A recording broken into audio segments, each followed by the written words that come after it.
Voglio dare anch'io il mio contributo a questo progetto Unadigas, anche se sono, insomma, ho un bambino, ma questo non significa che io non possa portare il mio apporto come donna e come professionista, quindi come psicoterapeuta che si è occupata e si occupa anche di donne e che con le donne ci lavora. Quindi donne anche che non hanno figli, che scelgono di non averne, me ne sono capitate, e quindi pensando a loro voglio dare questo contributo. Ehm, allora, noi possiamo riflettere un po' su quello che sta avvenendo nei nostri giorni, quindi in quest'epoca, no, dove vivo io, dove vivete tutte voi che state guardando i video e state esplorando il web. Ehm, Adesso le donne possono scegliere di non avere figli, possono dire voglio riflettere sul non avere figli. Fossimo nate 100 anni fa, forse questa libertà non l'avremmo avuta e questo quindi possiamo ritenerlo un grosso successo anche diciamo, delle riflessioni, dei movimenti, del percorso che le donne hanno fatto nell'ultimo secolo, diciamo. Poter dire questo sicuramente in certi casi può avere a che fare con una patologia, tra virgolette, no? Ci sono dei disturbi, delle situazioni per cui una donna rifiuta la propria maternità, ma nella maggior parte dei casi oggi vediamo che non è così. Sono donne che liberamente hanno tutto il diritto di scegliere di sviluppare altri aspetti di sé, gli stessi aspetti che nella psicologia abbiamo visto attraverso, ad esempio, le opere di Jung relative al principio femminile. Abbiamo visto dalla nascita della psicanalisi in poi come proprio il fatto che una donna non viva in sé la molteplicità del suo essere può provocare disturbi.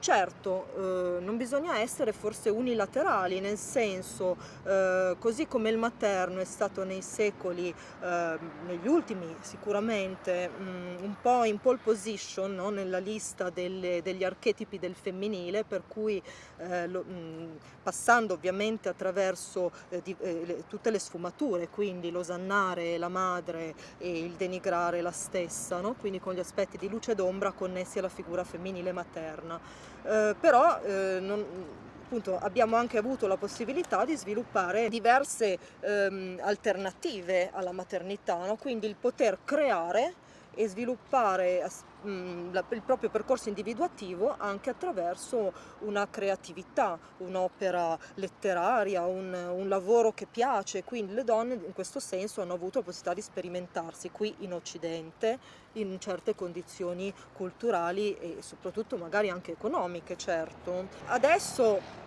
sembra un po' che in questo momento storico quindi si possa dichiarare di non poter e quindi di accettare di non poter avere figli e anche di non volerne. Il problema cos'è? Che nel momento in cui però uno di noi prende una posizione nella sua vita, costella inevitabilmente nel suo inconscio la posizione opposta. Allora, questo può valere per tutte le posizioni estreme, per cui sapendolo, le donne che scelgono sia di avere figli sia di non averne, devono sapere che a qualche cosa, se non vogliono rinunciare alla propria completezza, qualche cosa dovranno dare anche nutrimento. Quindi una madre, se vuole essere serena, dovrà aprire degli aspetti diversi nella propria vita, quindi per la propria realizzazione personale, e una donna che sceglie di non avere figli dare spazio anche al materno, ma in altro modo, che non è necessariamente quello di avere un figlio di carne. Questo può stare nella dimensione di un equilibrio psichico e vedo che molte donne, ad esempio tra le mie stesse colleghe che non hanno figli, questo avviene, per cui il lavoro è realizzante, si investe in progetti creativi, ho amiche artiste che non hanno figli e che proprio perché non hanno figli riescono a fare, diciamo, con il tempo necessario delle opere d'arte, dedicarsi alle mostre, alle esposizioni. Lo stesso però, ad esempio, amiche con figli che riescono a sviluppare le proprie parti indipendenti, quindi in questo secolo, in questo momento, nel nostro contesto storico ciò è possibile. Ovviamente non esistiamo solo noi, ci sono altri contesti in cui non è ancora permessa una riflessione. Per questo sorrido quando vedo ad esempio quella campagna contro il femminismo, no? Dice io non sono femminista perché non ne ho bisogno, posso esprimere il mio pensiero. Peccato che non venga riconosciuto che lo puoi esprimere proprio grazie al fatto che prima di te qualcuno ha lottato per fartelo esprimere. Per cui ogni volta che si prende una netta posizione bisogna sempre lasciare aperta la domanda. È lo stesso discorso delle donne che invece vogliono una maternità per forza, perché altrimenti non si sentono riconosciute nel loro essere donne. E queste sono tante, io sento anche, vedo, ho letto ultimamente dei siti relativi alla maternità, che appunto in certi contesti è ancora portata come unica scelta, pur essendo appunto, non è che nego assolutamente che sia una parte importantissima e meravigliosa della vita di una donna, ma può essere anche non scelta. Invece nei contesti in cui questo discorso è ancora unilaterale, l'estremismo arriva a livelli in cui non è contemplabile una vita senza, come se in qualche modo, ecco, mi viene in mente Louise Kaplan con perversioni femminili, no? C'è un capitolo intero dedicato alla perversione della maternità, cioè a tutti i costi questo realizza la donna, tanto da andare per esempio in Ucraina, leggevo ultimamente in articoli di un sito scientifico che si occupa di appunto fecondazioni assistite, a cercarsi però una situazione molto estrema che in certi paesi è accettata, nel nostro ancora no, che è quello di andare a chiedere a un'altra donna di farsi portatrice del proprio bimbo. Ora questo può essere un progresso, può anche non esserlo, le domande ce le dobbiamo fare. Una ragazza ucraina raccontava di avere appunto già un figlio, perché questo comunque anche in quel paese è diciamo un po' la regola di base, cioè la donna che offre di portare avanti una gravidanza deve avere già un figlio. La domanda che le è stata fatta è: cosa dirai al primo figlio quando non vedrà più quello che c'era nella tua pancia? Ah, non importa, lo mando dai nonni. Allora, anche questi sono estremi di un archetipo che in questo momento non è più dominante, perché ne stanno arrivando altri e siamo forse nella possibilità del molteplice, no? Delle voci che Anais Nin chiedeva di poter esprimere, quindi la propria poliedricità. In quello stupendo diario, tra l'altro, Anais Nin non ha avuto figli, ha avuto una situazione in cui stava per, ma poi la gravidanza non è stata portata a termine, per cui possiamo esprimere la poliedricità, ma allora esprimiamola bene, lasciamo anche spazio con le riflessioni, con lavori come quello che state facendo per l'Unadigas, ma in tutte le sfaccettature, quindi donne madri, donne che hanno un figlio da sole, donne che scelgono di non avere, in modo che ogni aspetto del femminile abbia lo stesso valore e le donne possano essere davvero libere di scegliere, perché se si parla di diritti, secondo me, quello tra la scelta di avere figli e la scelta di non averne è un sacrosanto diritto della donna. Erich Neumann, psicanalista junghiano tra i più noti, parlandoci dello sviluppo della coscienza, ci parla anche della psicologia del femminile, e quindi traccia proprio un percorso che noi oggi ci troviamo a vivere verso proprio proprio l'arrivo alla coscienza, nel senso che si comincia, noi tutti, donne e uomini, quando siamo piccoli stiamo nell'uroboro materno, quindi nella identificazione con quello che è la madre.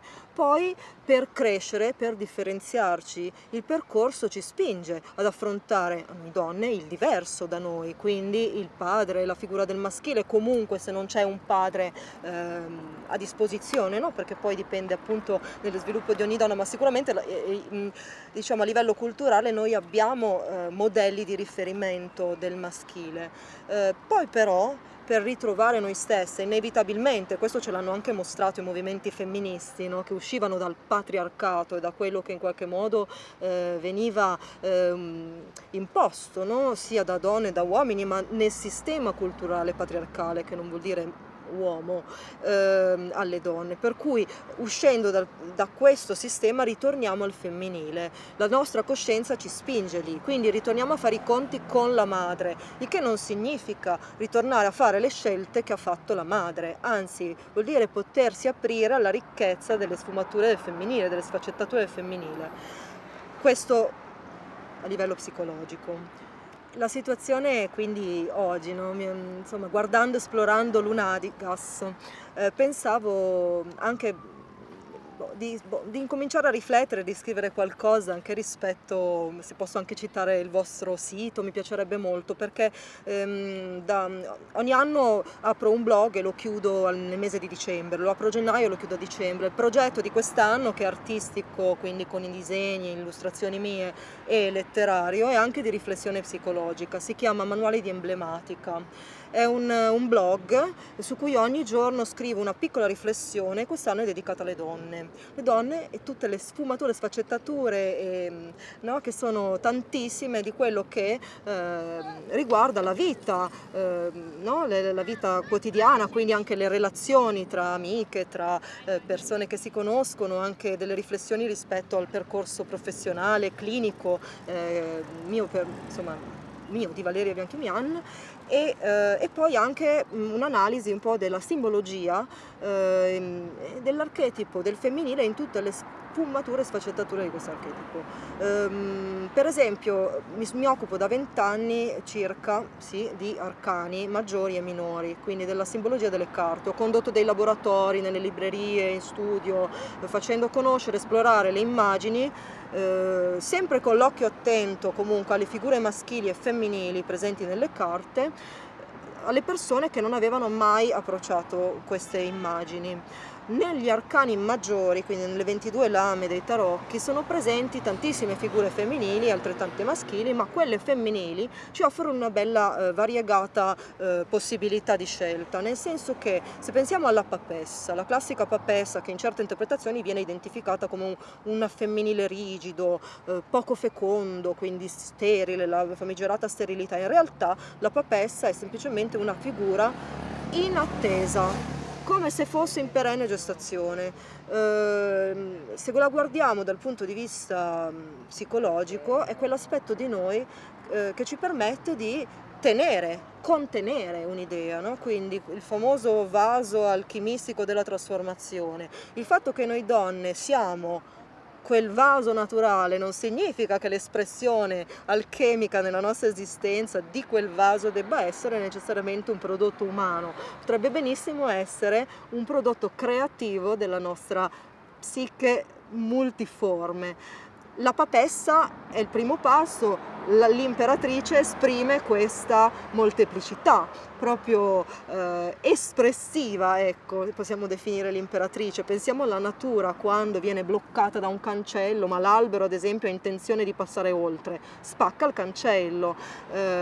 Questo elemento generativo, no, che si esprime poi nell'imperatrice non vuol dire che quel ruolo dell'imperatrice, no, debba essere unico, perché come vediamo anche nei tarocchi stessi le figure femminili si evolvono, si esprimono attraverso trasformazioni per arrivare a un mondo che, no, che ha questo elemento, alcuni dicono solo femminile, altri dicono androgino, centrale all'interno dell'immagine, che significa la realizzazione. Ma la realizzazione dell'imperatrice può essere anche un libro, un video, una serie, un progetto creativo insieme tra donne, quindi un qualcosa che connette le sorellanze, no, femminili, che esprimono le loro idee e il loro pensiero. Questo è sicuramente a che fare con l'imperatrice, per cui se le donne, io penso, accettassero di più questa loro multiforme possibilità, sicuramente non si cadrebbe poi negli estremi. Certo, è vero anche che esistono delle persone, delle situazioni personali in cui la scelta della non maternità può essere, come dicevo all'inizio, un discorso magari legato a qualcosa di non risolto, e fare i conti con le ombre è molto importante, fare i conti con ciò che lasciamo dentro di noi, proprio per poter scegliere in modo equilibrato e non unilaterale. Questo l'ho detto all'inizio e lo ripeto, e ripetendo proprio il fatto che se noi andiamo nell'unilaterale, il nostro inconscio ci chiede il conto.